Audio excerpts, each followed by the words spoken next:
The world is a sadly dangerous place for women and girls, and we see that again and again.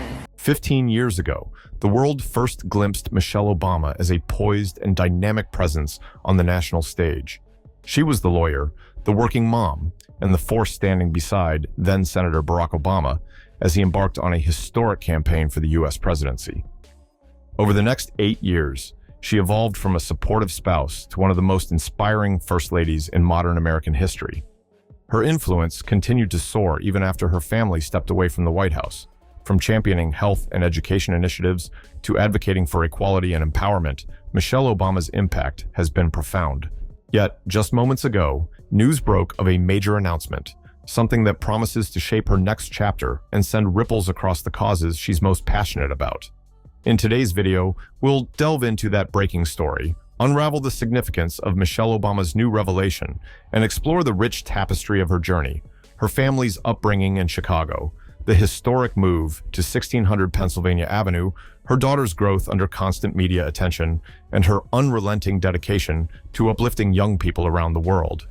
Stay with us as we trace the highs and lows of her life story, leading up to this new statement that has everyone talking. By the end of this video, we'll understand not only what she announced, but why it matters for the legacy she so carefully built and continues to build today. Imagine being catapulted from a comfortable life in Chicago, a life of carpools, client meetings, family barbecues, into the white-hot spotlight of international politics. That's exactly what happened when Barack Obama, a charismatic and ambitious politician from Illinois, decided to run for president of the United States. Michelle Obama, born Michelle LaVaughn Robinson, was more than a supportive spouse. She was a powerhouse in her own right. Her professional life included a successful law career, roles in public service, and tireless community outreach. But it was 2004 that changed their trajectory forever. Barack Obama's keynote speech at the Democratic National Convention, where he famously proclaimed, "There's not a liberal America and a conservative America, there's the United States of America," put both him and Michelle under a national spotlight. In the years that followed, the couple ascended to new heights. By 2008, Barack was poised to make history as the first African-American president. The world watched, transfixed, as this young family prepared to enter the White House. Michelle Obama had her doubts about the scale of Barack's ambition. She's recounted in interviews how daunting it all felt, yet she never wavered in her belief that he had something special to offer. When the Obamas eventually took residence at 1600 Pennsylvania Avenue, Michelle found herself at the center of global attention. Little did she know that this period of her life, 8 tumultuous and transformative years, would set the stage for an even greater calling once her tenure as First Lady ended. It's easy to imagine the White House as a purely ceremonial building, grand halls, marble floors, official receptions. But for the Obama family, it had to be a home. Michelle was determined that her daughters, Malia, born in 1998, and Sasha, born in 2001, would retain as much normalcy as possible. She often talked about how they tried to maintain bedtime, chores, and homework schedules despite living in arguably the most famous address in the world. They had to grapple with Secret Service details, a media that scrutinized even the smallest of teenage missteps, and the pressures of representing a presidency. Michelle's mother, Marion Robinson, also moved into the White House, helping anchor family life. Together, they formed a strong support system for Malia and Sasha, and in interviews, Michelle always emphasized the importance of letting her daughters just be kids, even if those kids occasionally found themselves meeting foreign dignitaries or traveling on Air Force One. Yet the shift in lifestyle was stark. Gone were the days when they could stroll down the Chicago sidewalks unnoticed. Now, every outing, be it for ice cream or to watch a movie, required layers of security. The media's interest in the Obama daughters ranged from innocent curiosity, what were they wearing, which college might they attend, to invasive speculation. It was relentless, and Michelle guarded her daughter's privacy fiercely. Despite their father's high-profile role, Malia and Sasha were rarely in front of the cameras unless it was a major public event, Easter egg rolls, holiday festivities, or official state celebrations. Michelle, who grew up on the south side of Chicago with her own close-knit family, wanted to instill the same values in her children: humility, hard work, and respect for others. They attended Sidwell Friends School, whether they found classmates who understood something of the unique life of presidential offspring. Chelsea Clinton had gone there too. While the girls enjoyed the occasional perk like traveling overseas, they faced constant media scrutiny. Simple teenage rites of passage, like a first dance or a learner's driving permit, turned into national news stories. Michelle and Barack struck a careful balance, letting their girls experience the White House's grandeur while keeping them grounded in everyday responsibilities. It wasn't a perfect balancing act. Michelle recalled the realization that Malia and Sasha had never attended a state dinner, one of the most formal and significant White House traditions. The formality of such events often felt worlds away from typical teenage interests, but Michelle worried they might one day regret never having experienced it. So she arranged for them to attend, gowns and all, giving the sisters at least one evening to immerse themselves in the official pomp and circumstance of their father's presidency. After 8 years in the White House, the Obama family's departure in January 2017 signified the end of one chapter and the beginning of another. Malia Obama decided to take a gap year before attending Harvard University. For many young Americans, a gap year is a luxury or an indulgence, but for Malia, it was a critical chance to broaden her horizons, free from the constraints of Secret Service schedules and intense media coverage, at least to the extent possible. She traveled, explored internship opportunities, including some in the entertainment industry, and sought out experiences that weren't solely tied to academia. Michelle had always emphasized education, but also the importance of a well-rounded life. She encouraged her daughters to see the world beyond textbooks, to understand people and cultures different from their own.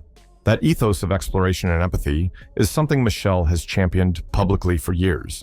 She's spoken passionately about giving every child, especially girls around the world, a fair shot at education and personal development. As she once said, "It is part of my passion and my mission to make sure that every girl on the planet has the same opportunity that I've had, that my daughters have." Malia's gap year embodied that philosophy. Education wasn't just a matter of classroom lectures and exams, but of life experience, cultural exposure, and personal growth. While Malia's gap year attracted headlines, Sasha Obama quietly made her own move. She enrolled at the University of Michigan, opting to carve out her path away from the thick of political conversation in Washington, D.C. For Sasha, this was a time to explore her own interests and cultivate a personal identity outside of being the president's youngest daughter. College life was not entirely free of complications. She was still a member of a high-profile family, which meant the presence of security on campus and occasional paparazzi interest. Yet, by most accounts, Sasha managed to settle into a routine that resembled that of a typical student, attending classes, forming friendships, navigating campus clubs, and forging her own future goals. Michelle was well aware of the pressures Sasha faced. In one speech, she addressed young women directly, highlighting how easy it is to focus on what one lacks rather than the opportunities one has. She insisted that the real strength lies in recognizing your worth and acknowledging your story's uniqueness. For Sasha, this mindset served as a protective buoy against external expectations, guiding her to pursue her passions while remaining firmly grounded. In 2018, Michelle Obama released her highly anticipated memoir, Becoming. The book soared to the top of bestseller lists, offering an unprecedented look at her life, from her childhood on the south side of Chicago to her experiences as First Lady. Readers got a candid exploration of personal struggles, including a heartbreaking miscarriage and subsequent IVF treatments that led to the birth of Malia and Sasha. One chapter that resonated deeply was Michelle's reflection on race and identity. She recounted a childhood memory in which a relative accused her of talking like a white girl, underlining the cultural expectations she navigated from a young age. It was the first of many instances where she found herself measured against shifting standards, sometimes racial, sometimes political, and sometimes gender-based. Becoming also pulled the curtain back on her marriage to Barack Obama. She revealed how she initially doubted he could win the presidency, not for lack of faith in his abilities, but for recognition of the formidable challenges facing a black candidate on a national stage. And when Donald Trump pushed the birtherism conspiracy, questioning Barack Obama's citizenship, Michelle made it clear how personal and dangerous she found it. She wrote, "I'll never forgive him for his role in promulgating the birtherism conspiracy theories that put my family at risk.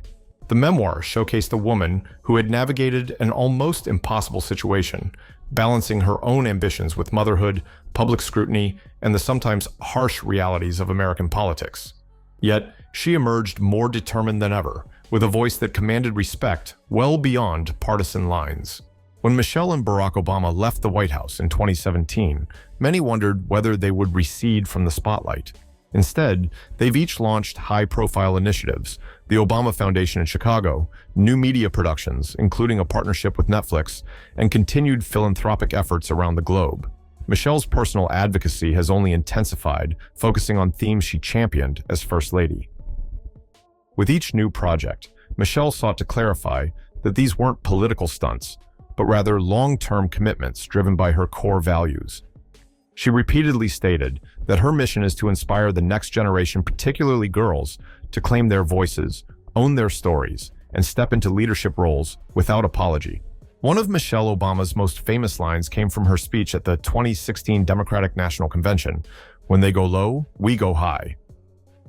It was a rallying cry for civility, optimism, and moral fortitude in an increasingly polarized political landscape. She later explained her mindset in detail, noting that as a mother and mentor, her goal was always to model the behavior she hoped young people would emulate. But she also acknowledged that going high doesn't mean ignoring injustice or staying silent in the face of wrongdoing.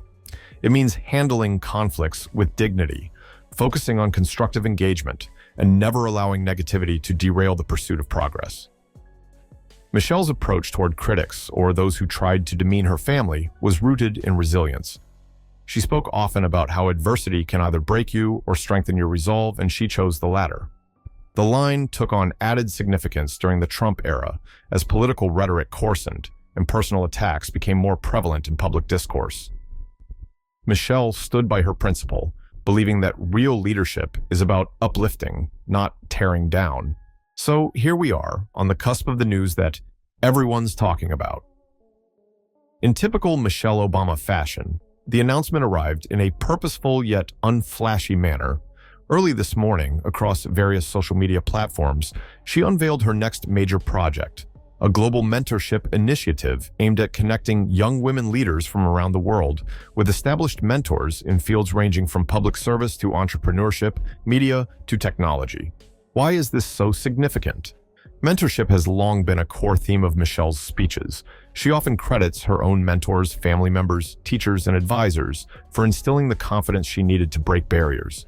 With this new initiative, she is scaling up that concept to an international level, partnering with nonprofit organizations, educational institutions, and corporate sponsors to create a structured network that pairs accomplished professionals with promising young women who might otherwise lack the resources or connections to thrive. This might just be her most impactful project yet, says one commentator. After all, Michelle has spent years advocating for gender equality in education. Now, by establishing a far-reaching mentorship pipeline, she's offering tangible support resources, training, and moral backing to a generation poised to transform their communities. In her statement, Michelle underscored how crucial it is for these emerging leaders to have someone in their corner, an ally who can guide them through challenges, celebrate their victories, and help them forge meaningful career paths. She believes such personal connections can shatter the feeling of isolation and imposter syndrome that many young women experience, especially those from underrepresented backgrounds. The program is designed to go beyond one-on-one mentorship. There will be group seminars, retreats, and networking events where participants can share knowledge and experiences. The idea is not merely to form mentor-mentee pairs, but to create an international sisterhood, an evolving community dedicated to uplifting one another. And the timeline? Applications open soon, with the first cohort commencing within the next year. In many ways, this announcement feels like the culmination of everything Michelle Obama has stood for since her early days in Chicago. She's always been about opening doors, whether it's for her daughters or for millions of girls around the world who face barriers she can only begin to imagine. Through Let Girls Learn, her best-selling memoir, her unstoppable public speaking, and her unwavering championing of ordinary families, Michelle has consistently shown how leadership can be both empathetic and effective. To better understand why this new mentorship initiative is a natural next step, consider how central education and opportunity are in her own story. Michelle's father, Fraser Robinson III, worked for the city's water purification plant and suffered from multiple sclerosis. Her mother, Marion Robinson, was a stay-at-home mom turned young caretaker. They instilled in Michelle a fierce commitment to learning. She excelled, earning a spot at Princeton University and later Harvard Law School milestones that weren't just academic achievements, but symbolic leaps for a young black woman from the South Side of Chicago. During her time as First Lady, Michelle launched campaigns to improve school nutrition, championed the cause of military families, and visited young students around the country to urge them to dream big. This new mentorship program feels like the logical progression, a global vehicle for passing on the lessons she's learned, the networks she's built, and the inspiration she continues to spark. The ripple effects of Michelle Obama's announcement could be massive. Beyond the direct impact on the mentees who will benefit from skill-building workshops, leadership seminars, and personal guidance, this initiative will likely encourage other high-profile figures to invest in similar programs.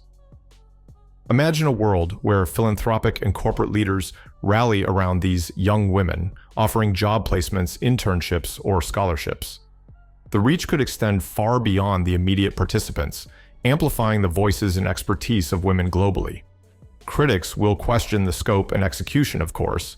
Some may dismiss mentorship as less urgent than legislation or policy-level changes, but Michelle has always approached progress as a multifaceted endeavor pairing top-down influence with grassroots empowerment. In her view, forging personal connections can transform individual lives, which in turn shape communities and eventually influence societies. No policy stands alone without people empowered to carry it forward. The synergy between personal development and systemic improvement has been a hallmark of the Obama legacy. Barack Obama's presidency was built on the theme of hope. Yes, we can. Michelle's continued advocacy extends that motto into actionable frameworks for change. Yes, we can, and here's how. One of the reasons Michelle Obama's announcement is making headlines is her unique capacity to connect with everyday people. She's as comfortable on a daytime talk show, sharing the stage with celebrities, as she is delivering an impassioned speech at the United Nations. Her voice resonates partly because she doesn't shy away from vulnerability.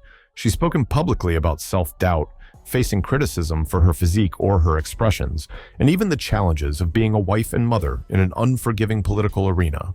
This authenticity undergirds her approach to mentorship. She knows what it's like to feel out of place, whether at an Ivy League school or in the White House. She's heard the sting of being told she wasn't good enough or that she didn't belong. Ultimately, however, her life story is proof that those external judgments need not define anyone's destiny. It's a lesson she's eager to share. For many women, especially young women of color, Michelle is a beacon of possibility.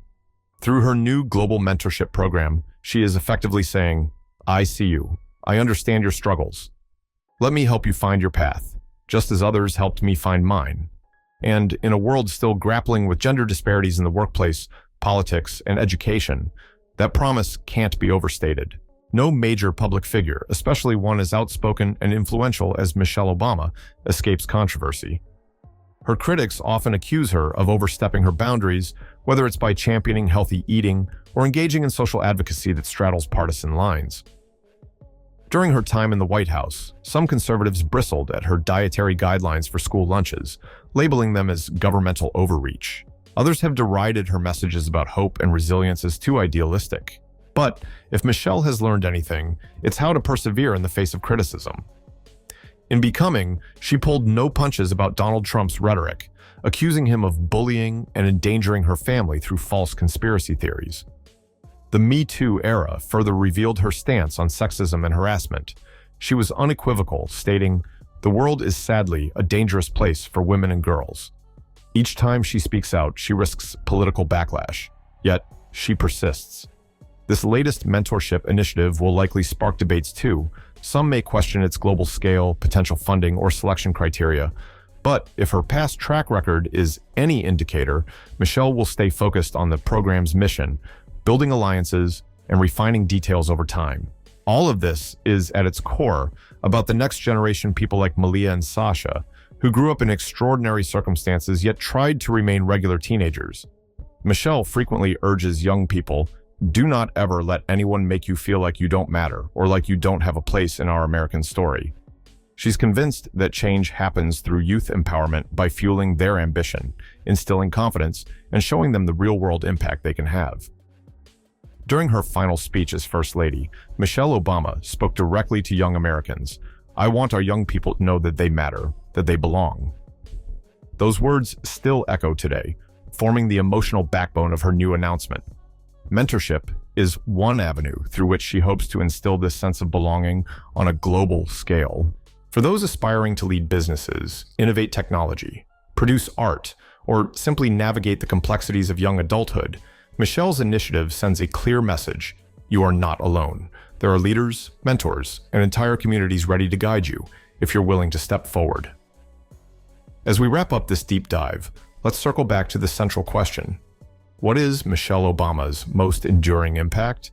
Is it her championing of healthy lifestyles, her tireless push for education, or her electrifying speeches that remind us to go high when faced with adversity? The truth is, her influence can't be confined to a single category. It's the sum of her experiences, her journey from a modest upbringing in Chicago to the halls of Princeton and Harvard, to the White House, and into the global philanthropic stage. Whether you see Michelle as the First Lady who effortlessly combined grace with grit, the best-selling author who bared her vulnerabilities to the world, or the advocate who never stops calling for equality and justice, one thing remains certain: she's a guiding force in modern society. And with this new venture, she's signaling to everyone, critics, supporters, and the next generation, that her work is far from done. So what do you think about Michelle Obama's huge announcement? Could mentorship really shape the future for young women worldwide? Share your thoughts in the comments below. If you enjoyed this video, remember to give it a thumbs up and subscribe for more in-depth stories on influential figures shaping our world. And don't forget to turn on notifications so you never miss our latest updates. Thank you for watching, and we'll see you next time.